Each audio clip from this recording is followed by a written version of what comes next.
Welcome back. Let's talk about traffic, coal mine controversy, a passing in the state's athletics community, and a no for another Alvin's Island shark. I'm Mike Morgan, and we're down in Alabama. If there was some kind of silver lining to the COVID-related lockdowns of a year plus ago, it was that you rarely had to sit in traffic. At 5:01 on Friday, you could pick your lane. Now, I realize that's an extreme glass half full take, but now, with daily new COVID-19 cases as low as they've been since testing got up and running last March, let's flip that. You cannot always pick your lane at 5:01 on Friday anymore.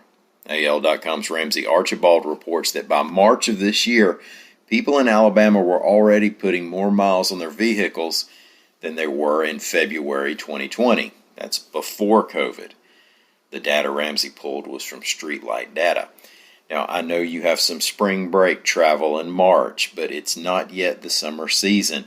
In Alabama this March, we traveled 6% more miles each day than we did back in February 2020. Contrast that with a 12% decrease in daily miles traveled across the entire U.S. New York, New England, and the west coast of the U.S. really pulled that average down, while in the South, Midwest, and Mountain West, we've all hit the roads again. A coal mine in Walker County is the target of environmental groups looking to protect the threatened flattened musk turtle, reports AL.com's Dennis Pillion. The flattened musk turtle is found only in the upper Black Warrior River watershed. The Maze Mine No. 5, a surface coal mine, has faced objections before. Back in 2019, the city of Birmingham complained that runoff from the mine might be bad for drinking water. There's a Birmingham Waterworks intake about 5.5 miles downriver from the mine site. But the mine project was approved by the Alabama Surface Mining Commission, Office of Surface Mining Reclamation and Enforcement, and U.S. Fish and Wildlife Service. Now, Black Warrior Riverkeeper and the Center for Biological Diversity have filed notice they intend to take those regulators to court, arguing they did not do enough to protect the flattened musk turtle. The environmentalists say the mine's construction and operation will put murky, muddy runoff into the Warrior River and harm the turtle, which needs clear water and rocky structure. The groups say that Black Warrior Riverkeeper has documented runoff from the mine recently and that regulators are obliged to make the mine take steps to protect the turtle, and they haven't. Kathy Love is the director of the Alabama Surface Mining Commission. Quote, "The ASMC is evaluating the allegations, which contain several inaccuracies. We hope to engage Riverkeeper in constructive dialogue within the next few weeks." The Alabama High School Athletic Association confirmed that Associate Executive Director Joe Evans has passed away after a long illness. He had held that position with the AHSAA since 2000.